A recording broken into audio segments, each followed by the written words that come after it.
High యూకేలా టీజీపీలా UK అంటే ఉత్తరాఖండ్. మొత్తానికి ఫైనల్గా నా క్యాటరింగ్ ఫినిష్ అయిపోయిందండి. నేను చెప్పినాను కదా లాస్ట్ వీడియోలో 15 మెంబర్స్కి క్యాటరింగ్ అని. ఇగో ఇల్లు అన్ని రొట్టెలు, ప్లెయిన్ రోటీస్, అంటే తవా రోటీస్, ఇంకా అందులో బాజ్రా రోటీ కూడా ఉంది. తర్వాత ఇగో క్యాబేజ్ ఫ్రై నేను చూపించినాను కదా లాస్ట్ వీడియోలో పెట్టినా కదా. ఇగో ఇదే ఆ కూర రెడీ అయిన తర్వాత ఇది. దాని తర్వాత ఆలూ మటర్ చేసిన, అంటే ఒక గ్రేవీ కూర కూడా అడిగినరు వాళ్ళు, అందుకని ఆలూ మటర్ ఇచ్చిన నేను ఆ కూర ప్లేస్లో గ్రేవీ కూరకి.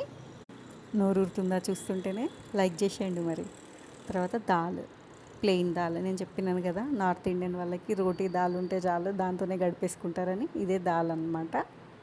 దాని తర్వాత ఇక వైట్ రైస్. కొంచెం వాళ్ళు మనలాగా ఎక్కువ రైస్ తినరండి, కొద్దిగా 2 స్పూన్లు 3 స్పూన్లే పెట్టుకుంటారు అనమాట. అందుకని క్వాంటిటీ అంతే తక్కువ ఉంది అని అనుకోకండి, వాళ్ళు కొంచెమే పెట్టుకుంటారు. కాబట్టి నేను రైస్ కూడా కొద్దిగానే ఇచ్చిన అనమాట.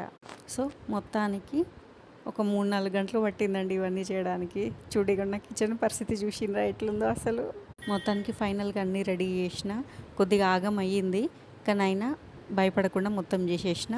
వాళ్ళకి ఆల్రెడీ ఫోన్ చేసిన, ఇంకా 2 నిమిషాలలో వచ్చి తీసుకొని పోతామని చెప్పిండ్రు. అందుకే ఈలోపు ఒక వీడియో తీసేద్దామని తీసేసిన అనమాట. టేబుల్ మీద పెట్టేసిన. కానీ నా కిచెన్ పరిస్థితి మాత్రం చూడండి ఏ రేంజ్లో ఉందో అస్సలు.